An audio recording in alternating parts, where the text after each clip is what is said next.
Spazzy commentary and planning. Yellow Yachtub! Spazzy coming right at you with another commentary. Today we are playing the Quinn and Valor. Well, I haven't thrown up a commentary of her like I thought I would. And in this commentary I'm gonna talk about why. It's just a normal game and it's just a bit of fun and well, in particular we have a decent laning phase and then we get into a mid and late game, which is just we're just having a lot of fun. So the gameplay is not, you know, that top notch. There's some things you might be able to learn from, but other than that, I'm going to talk mostly about Quinn and Valor because she has been out for a long while now. I have been playing her a decent amount, and I thought I'd discuss a lot in this commentary of where she stands and what my views are on her, because you guys ask that a lot. Obviously, you know that I do play a lot of AD carries, yeah, let's dive into that. Other than that, just it's a commentary. Get yourself a drink. I got my cup of coffee right here. And yeah, I'm running flat 80 Marks, Quinns, flat Armor Seals, flat Magic Resist Glyphs, standardized 80 page that I use most of the times. I don't know why I talking like Sean Connery. And 2190. Rocking the lane with the Blitzpunk, the Eye Blitzpunk, which is a nice little skin that Johnny's rocking there. So yeah, been playing Quinn a lot, and I do like a lot about her. I like the feel of a lot of the abilities. And I know that is, you know, of minor discussion in terms of like what people say is good about champions, but to me it's kind of important. I need to feel, you know, like a crisp in the abilities. I need to feel that it's rewarding and nice to pull off. And you know, I think Quinn has that with you know, her E is kind of nice and there's a lot of things to like about her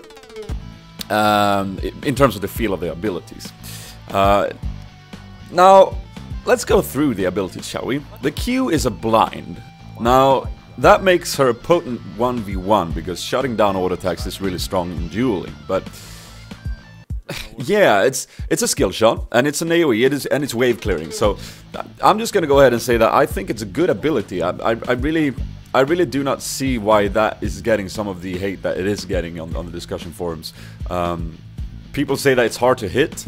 I mean, yeah, I don't think it should be a targetable ability like the Teemo Blind. It'd be way too strong, and it's got a lot of damage around the early levels. So I think it's good where it is. And W also makes some sense. I mean, it's a decent ability. I would prefer, because it does feel like a weaker Ashe Hawkshot. And I don't really feel, maybe it is, but I don't really feel like the cooldown is that much increasing it to compensate for it. So I would actually prefer if it would be a bit more potent, a bit more, maybe a bit larger or a bit longer in duration or something like that. Because, I don't know, it feels sort of minor. Yeah, pulling it off, you can get some vision and that's really nice, but maybe, as you saw there, I just used it and it disappeared really quickly, and I think that maybe it should be a bit stronger. The passive on it, obviously, it's a good passive. It works with a kit. Now let's get into the nitty-gritty stuff. Let's get into the weak points. Let's get into what I don't really like and what a lot of people probably don't like. First of all, the passive it's a good passive in terms of, you know, fitting for an AD carry. It makes sense, but the problem is, it's a bit random. Like, a lot of the times it will target the right person and the person you want to deal extra bonus damage to. But if you compare that to other abilities, let's compare it, for instance, to the Vayne Silver Bolts. I mean, it's the same thing. It's a damage increase in a sense, but you don't choose what targets get it. You can choose it with your E, obviously, and I get that, but you still end up with the occasional situation where your marked target will not be the target you want to attack, because I mean it's more complex than that when you choose targets in team fights, and if you maybe want to attack a minion or not, you know, it doesn't always work, and that is a problem, because on similar abilities it does always work if you compare it, and that obviously make her weaker, you know. But yeah, okay, so moving on to the E then. The E is her utility, and it's sort of used to both catch up with enemies and to disengage, is the overall sense to it. I mean, that's what it should be used as. The problem is, again, if you compare it to other utility spells, it isn't very nice in comparison. Okay, so let's look at the Vayne Tumble, which is obviously the first thing you'd go to. Now, Vayne has a very short range, which Quinn does as well. I think Vayne has maybe a little bit shorter even. But the Tumble is, of course, a very strong ability, and it's short cooldown, and it's a very potent utility spell. Let's look at the Graves E. Yeah, good utility spell, close a distance or create distance, and refresh the cooldown by auto-attacking. Great stuff. What else we got? Tristana Rocket Jump, huge utility in that one. Long cooldown, obviously, but also it works fine in doing damage, works fine in being aggressive, also works extremely fine in getting away. Refreshed cooldowns when you get a kill or assist. What else is there? Twitch has a stealth. Ashe has no abilities, but she has a stun and persistent slow. Same with Varus, slows and stuns if you don't have the utility. I mean, there's... And MF has her passive and stuff, but you know, the problem, again, we've done the comparison there, but the problem is that when you use your E, you go into melee range. I mean, let's say they switched it up to you send in your bird instead, likewise to the animation when you're sending your Q, and the bird flies in, and then you create distance, or you attack, you know, proc the slow or close the distance slightly. The reason that it's so difficult and so not fitting for an AD carry is that she has to go in. If Renekton is chasing you, and he's activated his W, his stun, and you use it, and he has clicked on you before you do, you'll get stunned. And then that's sort of like, what kind of utility is that? That doesn't make sense. And also it's a bit fiddly in terms of the cast time, and sometimes it doesn't really work as you want it to, if you want to chase down a target. But again, stressing the fact that you go into melee range to pull one of these utility abilities off is something that should, usually on AD carries, when you take the risk of going to melee range, it's rewarded with a lot of damage, and it just isn't on Quinn. It's sort of a faulty mechanic, in my opinion. And then we get to the final part, the ultimate. Taking a little sipperoo of that coffee. So what is this ultimate all about? I mean, there's some burst in there. There's some interesting stuff. You change your abilities and all that types of good stuff that you can expect from some of the characters in League of Legends, and that's fun. But again, it's sort of the same problem here.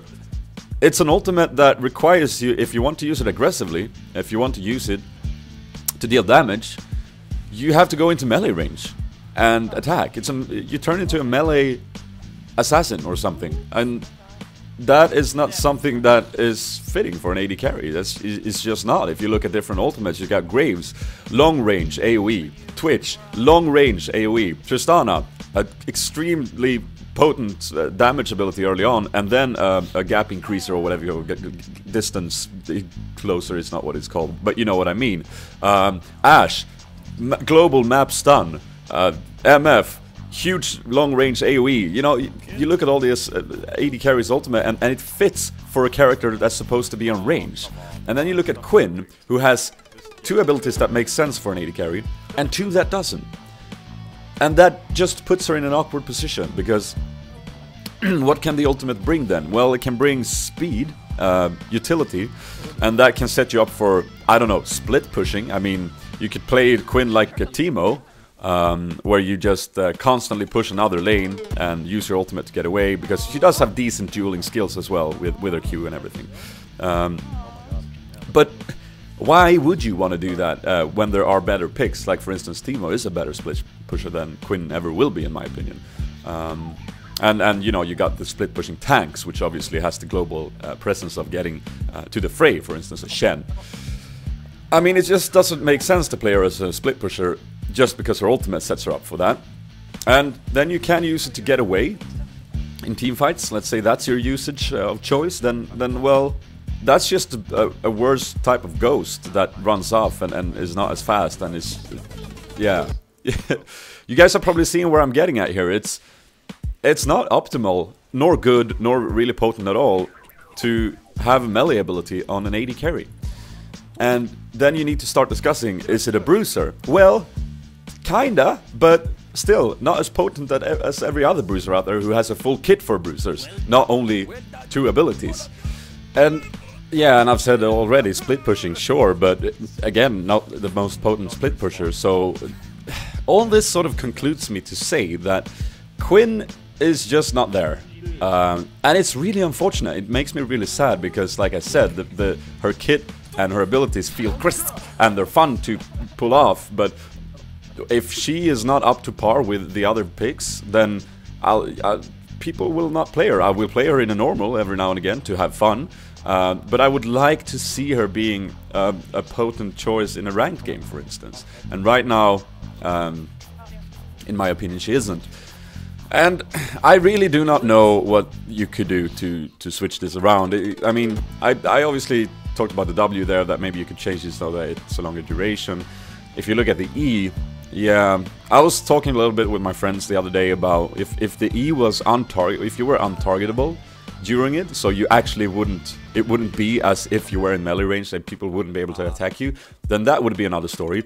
But excuse me, but that is just also to say that it's probably a bit OP, because if you have a 5 seconds untargetable 5-second ability that makes you untargetable, and on an AD is going to be, it might be borderline OP in my opinion, and that's not where you want to go either. So it's tricky, and who the hell am I? I just play the game. I'm not a game developer, obviously, and the ultimate, yeah, I mean, obviously changing it up so it's not melee would be cool, but then that's just, it just turns Quinn into another character. Then it's not the same Quinn, and maybe that's just like with the Karma. Maybe that's what they need to do. Maybe they need to just rethink it, because in my opinion, again, and I think there's most in the community right now seems to have the same seem to agree on this, that she is just not up to par. She is sort of in between everything. Very, very, very mediocre at everything, and the way that the game is played right now, and has been for a long time, is you build roles that excel at one or two things, and then they're really potent at that, and that's what makes them strong in the entire setup. But you know, it's seldom that I talk about things that I need that needs changing, because you know, I like to keep a happy tone, and it still is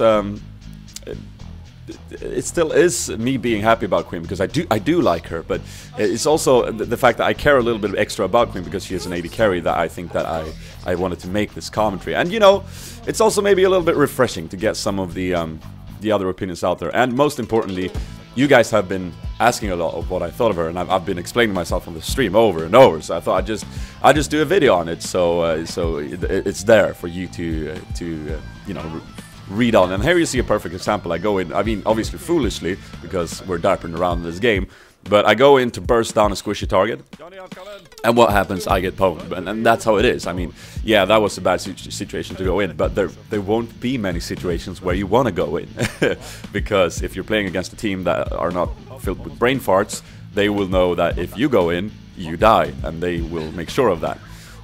In this game, I am very fed, so I am pulling off some nice kills, and it is very fun to be fed on Quinn, but fun alone may break my bone, but coffee may slurp forever. That makes no sense. Anyways, I hope you guys enjoyed this game so far. Right now we're trying a second Baron, I think, and yeah, this is just this game was sort of like a lot of the normal games that we play for fun. Usually turns out that okay, we focus in the start, and then if we get ahead, if we get a good start, then it is like derp mode activated. And then we just run around trying things out, being as ballsy as possible, trying as risky plays as possible, because when you pull them off, you're like, yeah! And you get a little boner, and you sleep happily on the night. But so this is one of those games that probably should have ended like after 20 minutes, but since we did all that derpy stuff, we prolonged it. And hey, that's a lot of fun as well. That's something I like about League, that you know, I can go in and play competitively and work on my rating and all that types of good stuff and really focus, or I can go in and just group up with my friends with the CG farts and just play for fun and really not care at all, more than I want to pull off my abilities and make fun stuff happen, and hopefully, you know, I'll have a laugh and enjoy it. John is gonna walk into the binding like a knob dart, but he's been pulling off some nice pulls. See what I did there? Pulling off the pulls. That's fun. Is it? I don't know. Here's the burst. Check out the burst on this Lux. Going in. Boop. Yeah, there we go. I love that the icon is actually the Valor, the bird, when you kill someone in bird form. I like that. It's a nice little touch. Anyways, when this is uploaded, I'm actually in Stockholm, and it's a scheduled upload that I hope you'll enjoy anyways.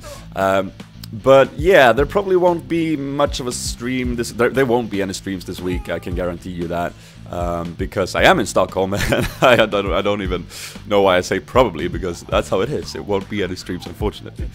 But I'm hoping to get back. Actually, I'm going back to North Sweden on Tuesday, and then I'm actually going back to Stockholm on Friday, so maybe I'll throw in a stream there on Thursday or something like that. But yeah, it's a bit of a busy, hectic week, and I need to focus on creating the video content for you and not to stream, unfortunately. But just stay tuned, guys, and I will be online soon enough. I hope you enjoyed this commentary. If you did, feel free to hit the like button. That always helps me out. You can also add it to your favorites and share it on Facebook and Twitter. And my friends, if this is the first game of me you're watching, make sure to check out my other games and my other epic moments and some other cool League of Legends stuff that's on my channel. You can also subscribe if you don't want to miss anything in the future.